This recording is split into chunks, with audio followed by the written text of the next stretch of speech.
Good morning again. Welcome to First Woodville. It's, as you've seen already, it's a youth-led day of worship where the singing is great, the sermon is short, and the food is after this.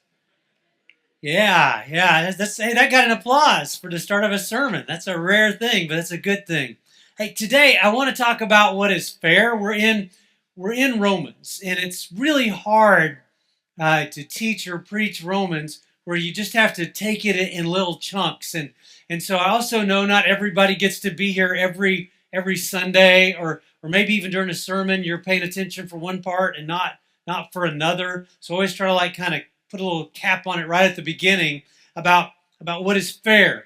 And the thing is, the greatest knowledge for a believer in Jesus Christ, for those of us who call ourselves Christians, is that the saving justice of God was shown completely and once and for all in Jesus Christ the Messiah. I mean, that's it. That's where it all happened. I mean, that's the core of what we believe. A lot of times we get caught up in this word fair.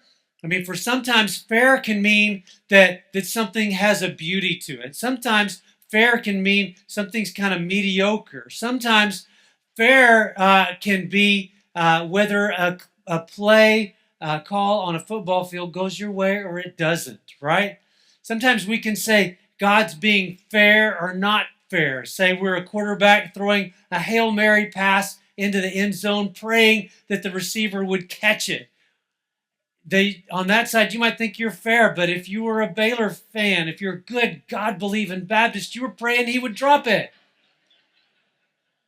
Right? I mean, it's just not always fair.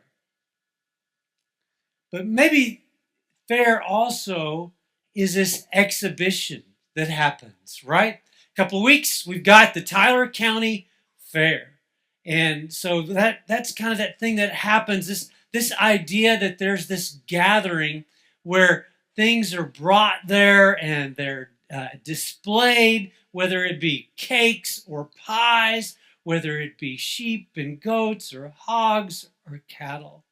There is this fair, and then there's a judgment that happens, right? So I want to kind of lean into it that way today, about what it is to be in a fair day. Could you bow with me in prayer? God, thank you so much for the great worship we've had so far, for the gifts and the hard work that were on display today. Not so that we could be impressed, not so that we could just be appreciative, but God, so that we could all be brought to remember how much you've saved us in Jesus Christ and how awesome you are. That it's not about what good things we've done, but it's about the grace you've given us in Jesus.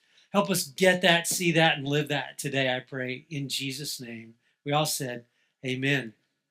You know, here's the thing. We live in a world, and Paul's kind of gotten to this, where we realize that a lot of people, they don't live as if Jesus' death has made a dramatic difference in their life. But the real Jesus follower recognizes that the justice of God has been unveiled on the cross, and the resurrection declares the authority of Christ to bring about God's justification, God's judgment.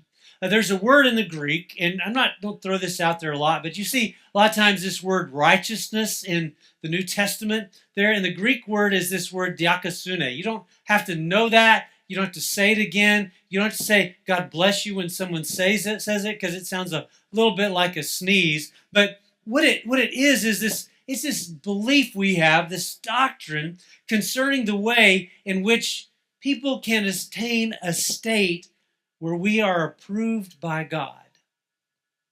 Some people would say their works, the good deeds they do, would put them in a state of approval by God. Some would say their family background would put them in a state of approval by God. Some people would say it's where they live or just who they are. But I want us to look at what Paul says really is what it's like to be in this state of approval by God. Now, there was a thing that happened in the life of the Jews for a couple thousand years before Christ, where they were taught after the Exodus and as they're going through the wilderness and they get the law, that there would be this practice they would have one day a year called the Day of Atonement. Now, atonement, it's not a word we use all the time, but it's a day of being made right with God. This type of forgiveness gift that would happen for them. And now in Leviticus chapter 25 is kind of where it's really talked about a lot there. But there is this act of, well, I'm not going to read the whole thing, but let me just if you want to look at it there, it's actually Leviticus 16. I said 25, and I apologize. Leviticus 25 is the Day of Atonement passage.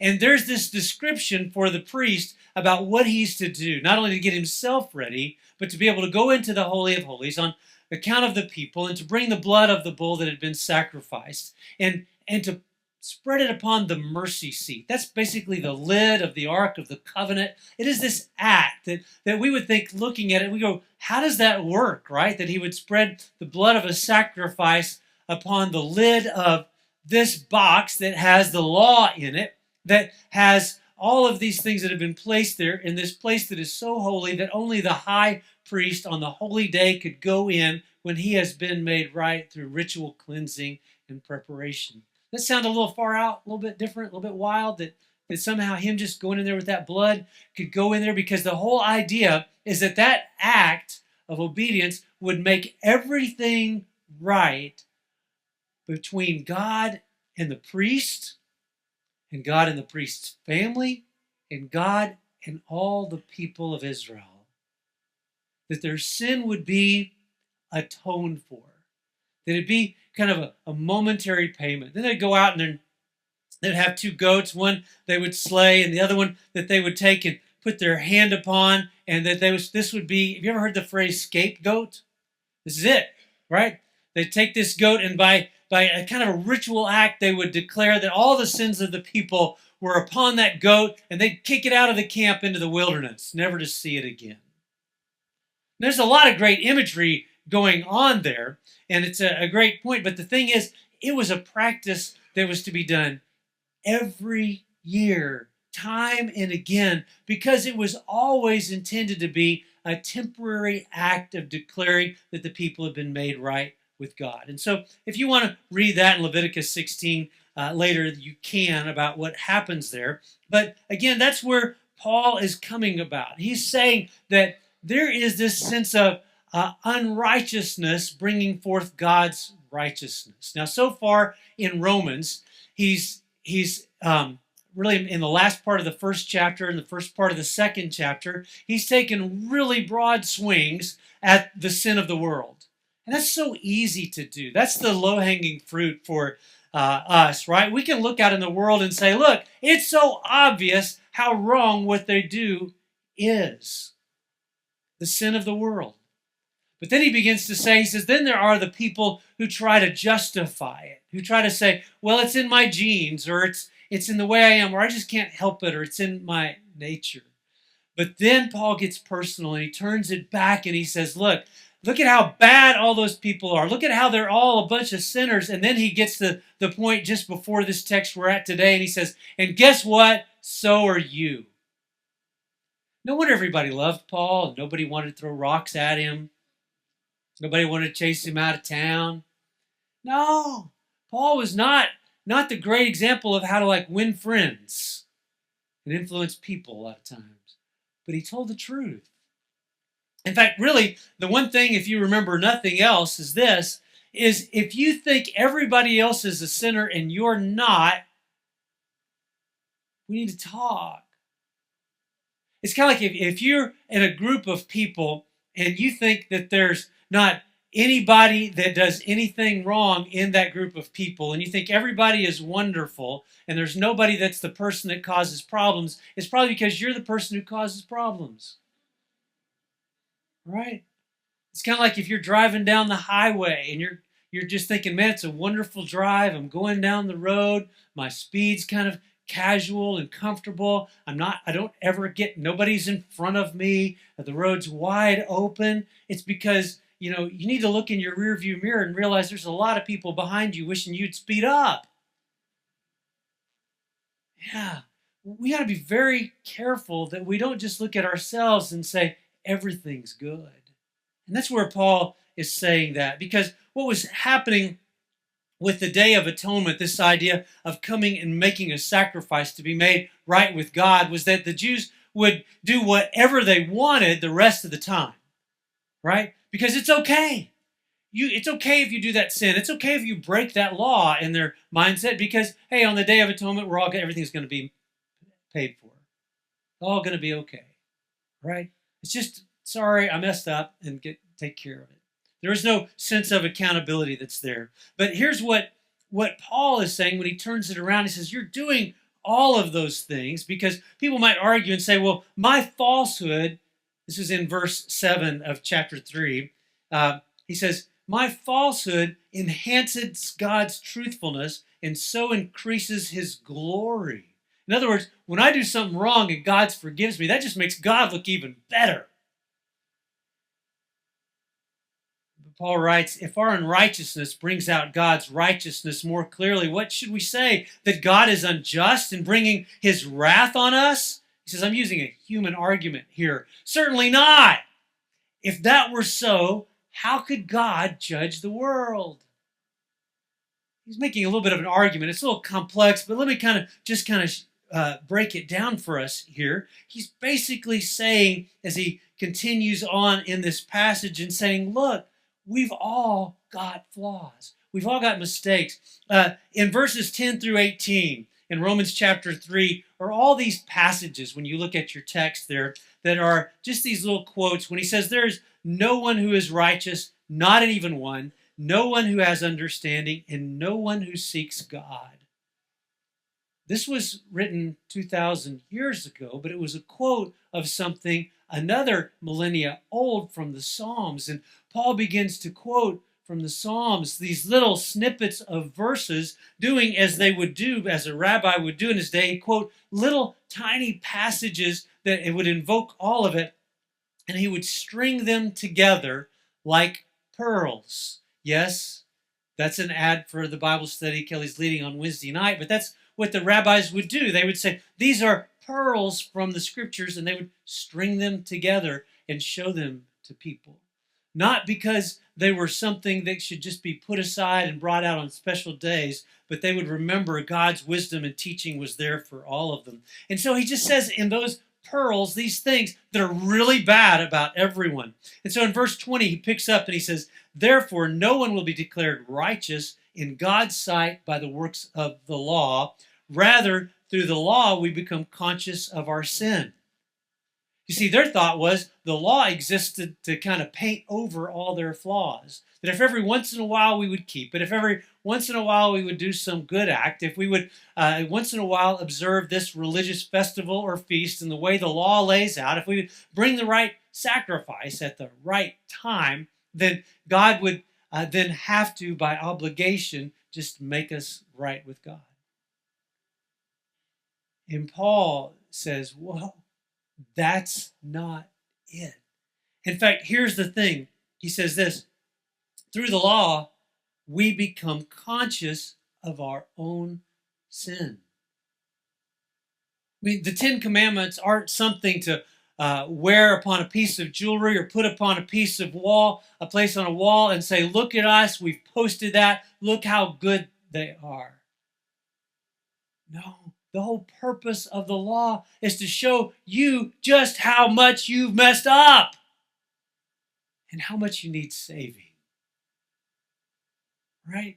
And when I point my finger, I know full well there's 3 pointing back at me. Yes, that's what he says. The law shows us just how wrong we are. Verse 21 says, apart from the law, the righteousness of God has been made known, to which the law and the prophets testify. Verse 22 and following is on the screen. It says, this righteousness is given through faith in Jesus Christ to all who believe. We get to the good news here. It says, there's no difference between Jew and Gentile, for all have sinned and fall short of the glory of God, and all are justified freely by his grace through the redemption that came by Jesus Christ. Now, atonement was like redemption, right? You ever have a coupon and you take it and you turn it in. Now we don't do coupons so much.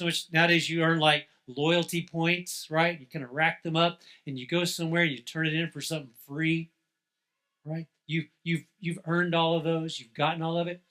Well, that's what he's saying is this idea of redemption, but he says they're not your loyalty points. They're not your coupons. They're not your rewards. It's all this has come from Jesus' sacrifice on the cross, what he's done for you. And that is what makes us right with God. It's been done freely for us. Now, here's the thing. He says we've gone from law to mercy. Now, we want to be treated fairly. We learn that even as little kids. Parents of little kids, when was the last time you told your kid something that didn't go their way? And you said, this is how it's going to be. And they say, that's not fair. Right? And what do you say to them? Life's not fair. I mean, you think a 4-year-old's going to completely understand the philosophy of life. That's the parent thing. They're not. They just want their way. But life isn't fair. And God's judgment was never meant to be about what was fair, but to be about what was merciful and right. Hey, have you ever been treated unfairly yourself? Right? Have you ever been treated unfairly? How did you feel? Right? When you were treated unfairly. Sometimes it can happen to you. Maybe unfairness, something done to you is maybe you got a speeding ticket that you did not deserve, right?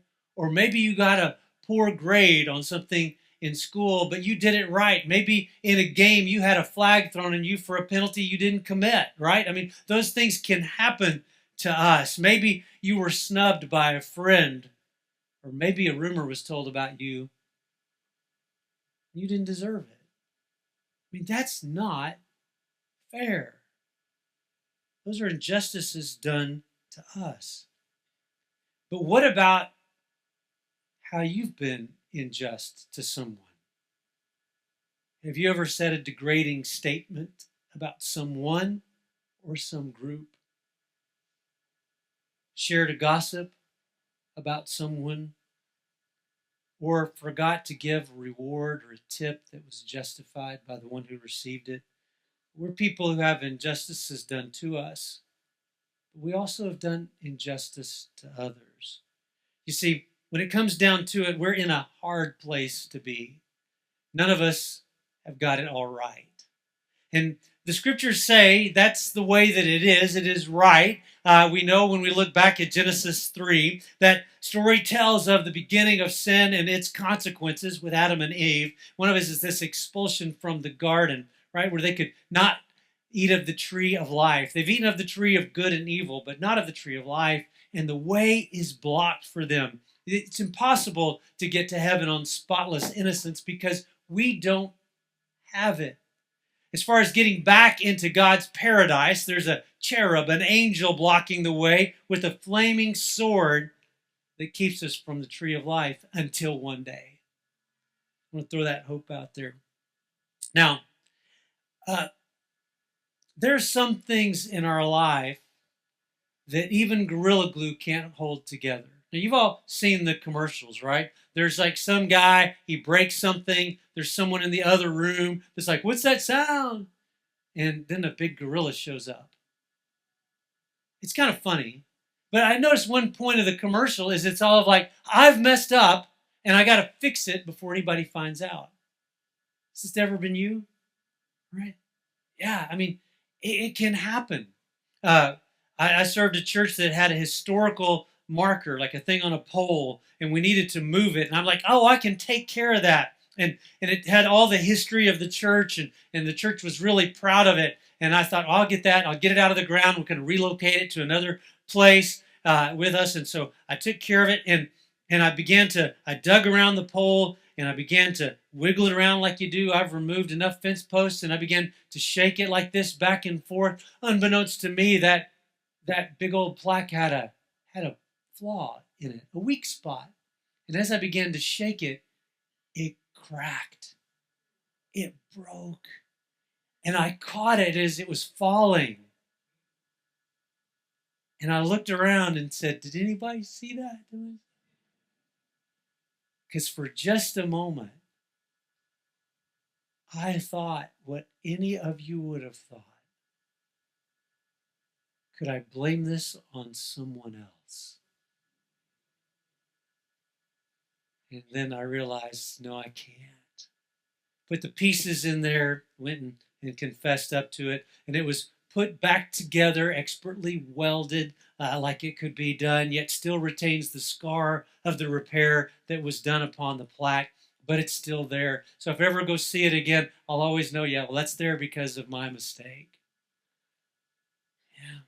But that's the way we are. We're in sin's despair ourselves. We live with the effect of damage done either to us or by us. It takes its toll on us. And the scriptures tell us that really without the mercy of God and God's justice, there's no hope of heaven, and we are assured of hell. That's it. That's the way that it is. But this is the good news, right? The good news is that which we deserve is not what we receive. We don't get fair. We want it, but you don't get it. And that is good. For instead we receive mercy. The cross was not fair. God chose the greatest injustice that humankind could ever perform to kill the spotless, sinless, unstained Lamb of God in order to bring about the greatest justifier for all who would believe. The greatest wrong done so we could be made into the greatest right. Now, I told y'all I've attended this a lot of county fairs, and I've seen a lot of things judged. And county fairs coming up, and I love it because one of the things that happens in the county fair is the kids. It's supposed to be the kids. I know it's like science fair projects. Sometimes parents help out more than they're supposed to. But they raise everything from chickens and rabbits and goats and lambs and bake pies and cakes and then the calves. And what seems to be one place where I served that was really popular were pigs, right? That was where they did that. And that one thing about pigs that's so interesting to me is it's an animal that is by nature not intended to be looked at very much, right? They've got a kind of a shine going on when they're at the fair, but most of the time they just wallow in the mud. In fact, the place where I was the pastor, they knew this so well at the school that they put the pens for the pigs that were going to be at the county fair underneath the visitor stands at the football field. Just think that one through. It smelled bad. But when it came time to show, those pigs would be, man, they'd be brushed. They'd be shined. They would look so good. But here's the thing. The pig, well, the pig would be lined up with all the other pigs, right? And there would be the judge that knows everything about what to look for and conformity and shape and breed and decide which of those pigs is the best pig. Now, if you're not a person that's ever attended a fair, you should go. It's really amazing to see that they can look at this pig and say, oh, that's the best pig. But they know what to look for. They know what to judge it by. And sometimes the kids know what's wrong with their pig and what flaws it may have and what it is that's there. But you know what? What about this? Imagine the judge calls you forward. And it's time to be judged. But you're not the kid showing the pig. You're the pig. You know what you'd rather be doing. You know what your nature is. You know that you just soon roll in the dirt and smell like the stink. And the judge looks at you And he looks at you and he looks at you with this eye, and you're thinking he can see everything wrong about me. But instead, he pulls this blue ribbon out and he says, "This is how I see you." And you go, "Wait a second, how did that happen?" And then you understand why. When you look right beside you, and there is the most beautiful pig that's ever existed, but everything that's wrong about you, every scratch, every scar, every stink, everything that you would choose to do wrong, it's all messing up that pig. So that the judge could look at you and say, "I see you as clean, as pure, as holy." That's what Isaiah is saying when he speaks of the Messiah, Jesus, when he says he took up our pain, he bore our suffering, yet we consider him to be punished by God, stricken by him, and afflicted. But he was pierced for our transgressions, he was crushed for our iniquities. The punishment that brought us peace was on him, and by his wounds we're healed. You see, isn't it good to know that what comes to being fair, and what Paul is saying, and what the scriptures are letting us know, is that it's not about God looking at you and you hoping you've done it all right, but instead God seeing his Son, upon whom you have believed, and upon whom you have faith, in whom you have hope, and under whose blood you are covered, and him seeing in him you made fair, beautiful, right.